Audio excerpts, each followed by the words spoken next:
नमस्कार प्यारे विद्यार्थियों, स्वागत है आप सबका ग्लोबल स्टडी पॉइंट के इस ऑनलाइन प्लेटफॉर्म पर।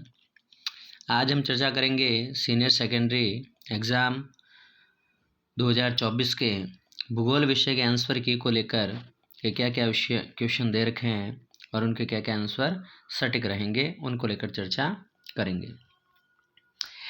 फर्स्ट नंबर जो क्वेश्चन है, ऑब्जेक्टिव टाइप जो क्वेश्चन दे रखे हैं उसमें पहला ही जो क्वेश्चन बनता है प्यारे साथियों, मानव भूगोल अस्थिर पृथ्वी और क्रियाशील मानव के बीच परिवर्तनशील संबंधों का अध्ययन है। यह कथन किसका है? तो सैंपल महोदय का। पहले का उत्तर होगा ब। सेकंड नंबर क्वेश्चन देखिए आप, प्रवास का प्रतिकर्ष कारक है, बेरोजगारी प्रतिकर्ष कारक है, उत्तर होगा द। इसी कड़ी में आगे की ओर कौन सा कथन सत्य है? चारों ऑप्शन को जब आप पढ़ोगे तो सत्य कथन के अंतर्गत जो आता है, भूमध्य सागरीय कृषि में खट्टे फलों के लिए प्रसिद्ध होती हैं, अंगूर की कृषि की जाती है, ये राइट माना जाएगा। इसी कड़ी में आगे की ओर चौथा ऑब्जेक्टिव टाइप क्वेश्चन देखिए आप, उपलब्ध कच्चे माल का रूप बदलकर उससे मूल्यवान बनाना कौन से क्रियाकलाप के अंतर्गत आता है? तो वास्तविक उत्तर होगा इसका द्वितीयक क्रियाकलाप। 5 नंबर क्वेश्चन, विश्व का सघनतम रेल मार्ग कहाँ देखने को मिलता है? यूरोप महाद्वीप में देखने को मिलता है, बिल्कुल। 6 नंबर, भारत की प्रथम जनगणना कब हुई थी? 1872 में। यदि क्वेश्चन बनता है 10 की जनगणना कब हुई? तो 1881 में। अगला क्वेश्चन देखिए, पाना, पाड़ा, पाली, नगला आदि किसके प्रकार माने जाते हैं? तो पल्लीकृत बस्तियों के प्रकार माने जाते हैं, बिल्कुल सटीक उत्तर है इसका। इसी क्रम में आगे देखिए, रबी की फसल है, तो कहीं घबराने की आवश्यकता नहीं आपको। चावल खरीफ की हैं, कपास खरीफ की हैं, बाजरा खरीफ की हैं, सरसों फसल रबी की हैं, तो सही उत्तर होगा इसका द। अगले ऑब्जेक्टिव टाइप में देखिए आप क्वेश्चन, अगला दे रखा आपके 9th नंबर पे, वे सड़कें जिनके ऊपर केंद्र सरकार द्वारा निर्मित व अनुरक्षित किया जाता है वो कहलाती हैं? तो वो कहलाती हैं आपके राष्ट्रीय सड़कें। कौन सी सड़कें साथियों? बिल्कुल राष्ट्रीय सड़कें। 10th नंबर क्वेश्चन को देखिए, समय के दो अंतरालों के बीच एक क्षेत्र विशेष में होने वाले जनसंख्या परिवर्तन को कहा जाता है? सिंपल सा टॉपिक है, जनसंख्या वृद्धि के नाम से इसको जाना जाता है। इसी प्रकार से आदिकालीन निर्वाह कृषि का क्वेश्चन है, मलेशिया और इंडोनेशिया में की जाने वाली स्थानांतरित कृषि को क्या कहा जाता है? लदांग। मिल्पा अमेरिका में है, जुमिंग भारत में है, रोका ब्राजील में। सही उत्तर क्या होगा? लदांग, बिल्कुल। इसी कड़ी में आगे की ओर देखिए, 12th नंबर क्वेश्चन, वृहद झील आंतरिक जल मार्ग कहाँ पर स्थित है? उत्तरी अमेरिका में। इसी कड़ी में आगे जो क्वेश्चन दे रखा है आपके, भारतीय जनगणना की ऋणात्मक वृद्धि दर कब रही? तो 1911 से 1921 -0.31 रही थी, ये आप जरूर याद रखें। अगला क्वेश्चन, अपरंपरागत ऊर्जा स्रोत हैं, कोयला परंपरागत हैं, पेट्रोलियम परंपरागत हैं, प्राकृतिक गैस परंपरागत है। सही उत्तर क्या होगा साथियों? द। सौर ऊर्जा अपरंपरागत स्रोतों के अंतर्गत आता है। अगला क्वेश्चन, भारत के सड़क जाल का विश्व में कौन सा स्थान है? तो दूसरा स्थान आपको ध्यान में रखना है। मानव भूगोल की किताब में दे रखा है टॉपिक, बहुत ही सिंपल है। इसी कड़ी में आगे की ओर चमड़ा उद्योग, लुगदी उद्योग, कागज उद्योग, वस्त्र उद्योग, रसायन उद्योग।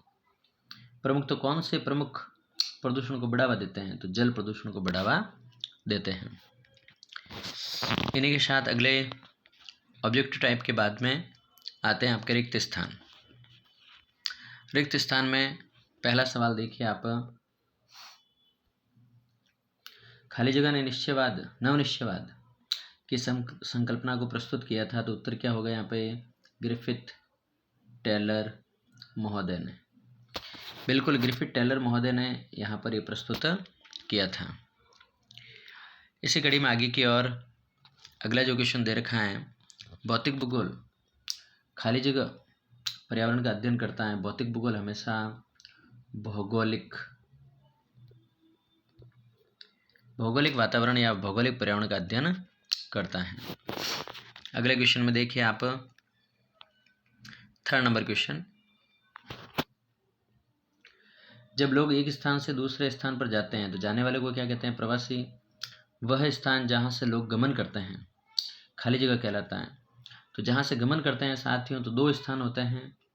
जहाँ से व्यक्ति गमन करता है वो मूल स्थान या जाने वाला स्थान मूल स्थान कहलाता है, जाने वाले स्थान गंतव्य स्थान कहलाता है।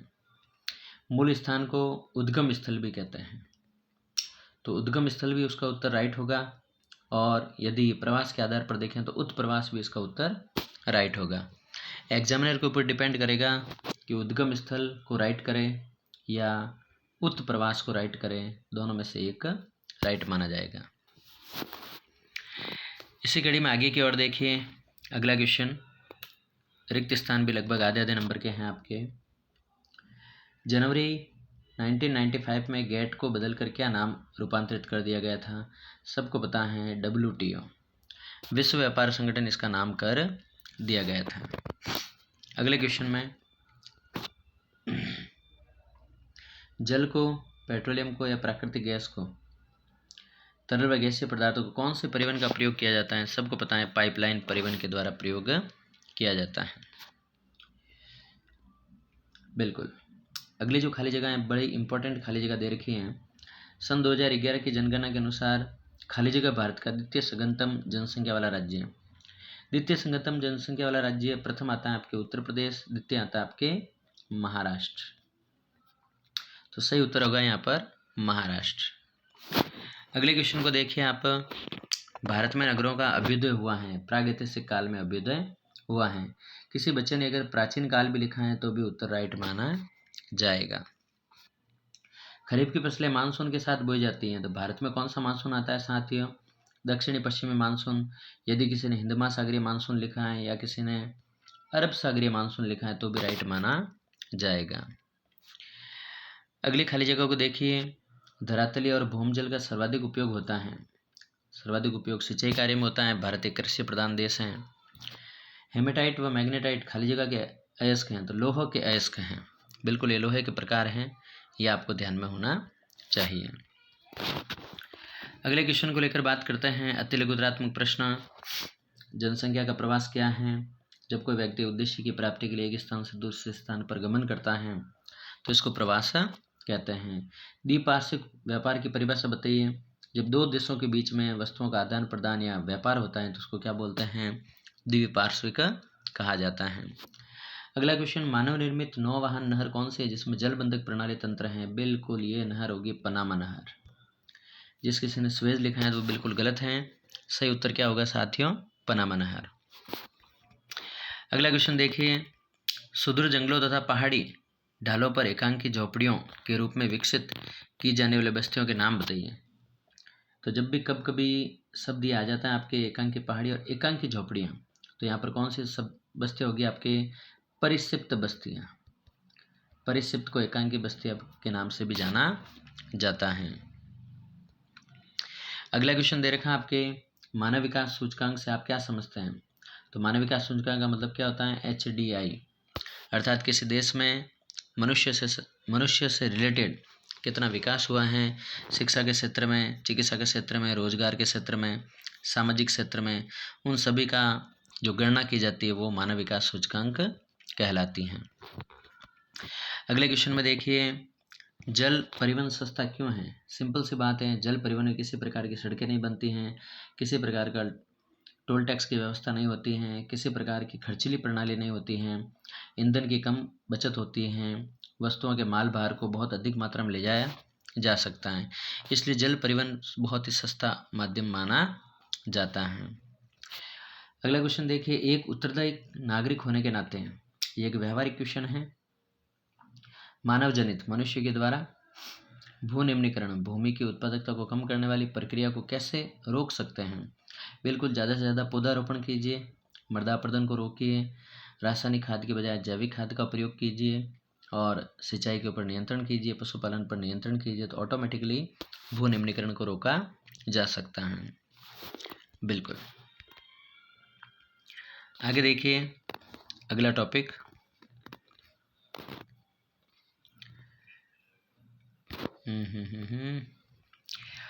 खंड ब में आते हैं, आर्थिक भूगोल के 2 उपक्षेत्र बताइए। तो आर्थिक भूगोल के 2 उपक्षेत्र बताइए आपको, सैन्य भूगोल और निर्वाचन भूगोल। सैन्य भूगोल और निर्वाचन भूगोल आर्थिक भूगोल के हैं। इसके अंतर्गत आपके आ जाएगा कृषि भूगोल, परिवहन भूगोल, वाणिज्य भूगोल, ये इसके अंतर्गत आएंगे। कोल खोज क्या होता है? सोवियत संघ रूस में जो सामूहिक कृषि की जाती है उसको क्या कहा जाता है? कोल खोज के नाम से जाना जाता है। अगला क्वेश्चन, पशु आधारित किन्हीं 2 उद्योगों के नाम बताइए। एक तो हो जाएगा आपके चमड़ा उद्योग, एक हो जाएगा आपके मांस उद्योग, एक हो जाएगा आपके ऊन उद्योग। बिल्कुल, कोई भी उदाहरण आप लिख सकते हैं। अगले क्वेश्चन को लेकर बात करते हैं, भारत में बोले जाने वाले किन्हीं 3 भाषा परिवारों के नाम बताइए। तो 4 भाषा परिवार हैं, तो आप कोई भी बता सकते हैं, भारतीय आर्य, तिब्बती भाषा परिवार, द्रविड़ भाषा परिवार, ठीक है ना। तो ये भाषा परिवार आपको बताना है। आगे दे रखा आपके, शुष्क कृषि किसे कहते हैं? जहाँ 75 सेंटीमीटर से कम वर्षा होती है उस प्रदेश को क्या कहा जाता है? शुष्क कृषि के नाम से जाना जाता है। इसी कड़ी में आगे की ओर, जल प्रदूषण के दुष्परिणाम बताइए। तो बहुत सारे दुष्परिणाम देखने को मिलते हैं प्रदूषित जल के कारण, हेपेटाइटिस हैं, डिप्टीरिया हैं, हैजा हैं, आदि ये बीमारियां देखने को मिलती हैं। अगला क्वेश्चन वेरी वेरी इंपॉर्टेंट है आपके लिए, रेल पटरी की चौड़ाई के आधार पर भारतीय रेल को कौन कौन से वर्गों में बांटा गया है? 3 वर्ग हैं आपके, ब्रॉड गेज, मीटर गेज और नैरो गेज। इनमें रेल पटरी की चौड़ाई और किलोमीटर आपको लिखने थे। अगला क्वेश्चन है, समुद्री पतन को अंतर्राष्ट्रीय व्यापार का प्रवेश द्वार क्यों कहते हैं? क्योंकि पतनों पर ही मालवाहक जहाज आते हैं और मालवाहक जहाज को लादा जाता है और अंतर्राष्ट्रीय व्यापार के लिए भेजा जाता है। अगला क्वेश्चन देखिए आप, प्रवास के पीछे लोगों के क्या क्या उद्देश्य होते हैं? बहुत सारे उद्देश्य होते हैं।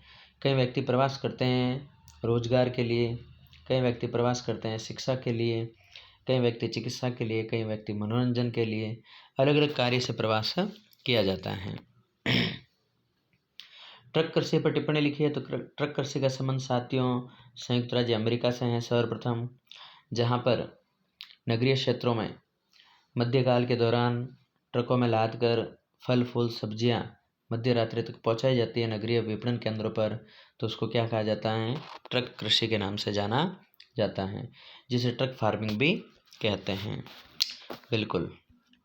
अगले क्वेश्चन को लेकर अगर बात करें, सेक्शन सी में देखिए, ग्रामीण विपणन केंद्र की विशेषताएं बताइए। तो गांव के जो विपणन केंद्र हैं, विपणन केंद्र का मतलब बाजार से संबंधित ये टॉपिक ले रखा है। छोटे केंद्र होते हैं जहां पर प्राथमिक उत्पादों का व्यापार किया जाता है, स्थानीय कच्चे मालों का व्यापार किया जाता है और हस्त निर्मित वस्तुओं का अधिक से अधिक व्यापार किया जाता है। छोटे बाजार होते हैं, ये इनकी विशेषता बतानी थी। और जस्ट इसके विपरीत दे रखा है नगरीय बाजार केंद्रों से आप क्या समझते हैं? नगरीय बाजार केंद्र थोड़े बड़े होते हैं और विनिर्मित वस्तुओं का व्यापार किया जाता है, औद्योगिक वस्तुओं का यहाँ पर व्यापार किया जाता है, विपणन और वाणिज्य की क्रिया यहाँ पर देखने को मिलती हैं और परिवहन क्रिया अधिक देखने को मिलती हैं। ये कुछ बिंदु आपको इसके अंतर्गत बताने थे। अगला क्वेश्चन देखिए आप, 15वां क्वेश्चन, आपके अनुसार भू उपयोग को प्रभावित करने वाले अर्थशास्त्र के 3 परिवर्तनों को समझिए। भूमि उपयोग को परिवर्तन करने वाले बहुत सारे कारक हैं, जैसे वनारोपण को ले लीजिए, चारागाह भूमि को ले लीजिए, या नगरीकरण को ले लीजिए, नगरों के विस्तार के कारण, या कृषिगत विस्तार के कारण, ये सभी नगर के भू उपयोग वर्गीकरण के अंतर्गत आते हैं। इसके अथवा में क्वेश्चन दे रखा है, भारत में वन क्षेत्र, गैर कृषि कार्य और प्रतिभूमि वृद्धि के कारणों की समीक्षा कीजिए। तो प्रतिभूमि में वृद्धि के कारण क्या होते हैं? एक तो भूमि को उपजाऊ रखने के लिए, एक कृषि कार्य के अंतर्गत फसलों के वितरण के प्रारूप को बदलने के लिए, एक मानसून के आधार पर कृषि कार्य करने के लिए। तो ये पॉइंट आपको विशेष रूप से बताने थे। अगला क्वेश्चन देखिए आप सेक्शन डी के अंतर्गत जो निबंधात्मक क्वेश्चन है, बहुत ही अच्छे क्वेश्चन हैं। देखिए पहला ही क्वेश्चन दे रखा है आपके रोपण कृषि की 4 फसलें। तो आपको कहने की आवश्यकता नहीं है, चाय, कॉफ़ी, अनानास, रबड़, केला, गन्ना, ये सभी किस्में आते हैं आपके रोपण कृषि में। इनकी विशेषताएं बतानी थी। सिंपल सी बात है, औपनिवेशिक काल में ये कृषि की जा रही थी, उष्णकटिबंधीय क्षेत्रों में की जा रही थी, खेतों का आकार बड़ा ही विस्तृत होता है, पूंजी की अधिक आवश्यकता होती है और मजदूरों की अधिक आवश्यकता होती है। ये आपको विशेषताएं मूल रूप से लिखनी थी। और इसके अथवा में भी क्वेश्चन कितना अच्छा दे रखा है, देखिए आप, गहन निर्वाह कृषि, अधिक जनसंख्या वाले प्रदेशों में जहाँ पर ये कृषि की जाती है वो गहन निर्वाह कृषि कहलाती है, जिसमें चावल मुख्य फसल होती हैं, खेतों का आकार छोटा होता है, विशेषता में ये लिखोगे, परिवार के सभी सदस्य कार्य करते हैं और जैविक खाद का प्रयोग किया जाता है, प्राचीन तरीकों से कृषि कार्य किया जाता है। ये मूल बिंदु आपको इसके अंतर्गत बताने थे। इसी कड़ी में आगे देखिए आप अगला क्वेश्चन 18वां क्वेश्चन। नियोजन से आप क्या समझते हैं? कहने की आवश्यकता नहीं, किसी कार्यक्रम को करने से पूर्व जो पूर्व तैयारी की जाती है उसको क्या बोलते हैं? नियोजन। और पर्वतीय क्षेत्र विकास कार्यक्रम, 5वें पंचवर्षीय योजना में पर्वतीय क्षेत्र विकास कार्यक्रम लागू किया गए थे। इनके जो सुझाव दिए गए थे पर्वतों में विकास कार्य को लेकर, रोजगार को लेकर, सड़क निर्माण को लेकर, विद्युत उत्पादन को लेकर, स्थानीय रोजगार को लेकर आदि सुझाव यहाँ पर दिए गए थे। इसके अथवा में क्वेश्चन कितना अच्छा दे रखा है, सतत पोषणीय विकास, संसाधनों का इस तरह से उपयोग करें कि वर्तमान की पीढ़ियाँ भी उपयोग कर सकें और भविष्य की पीढ़ियों के लिए भी बचाएं रख सकें। और सतत पोषणीय विकास को बढ़ावा देने के लिए 3 उपाय: उचित ढंग से प्रबंध होना चाहिए, संसाधनों का उचित ढंग से उपयोग होना चाहिए, वितरण अच्छे ढंग से होना चाहिए और संसाधन के लिए उचित ढंग से इनकी कार्य प्रणाली होनी चाहिए। ये मूल रूप से बिंदु आपको बताने थे। बिल्कुल, अगले क्वेश्चन को लेकर बात करते हैं। और अगला दे रखा है आपके विश्व मानचित्र को लेकर।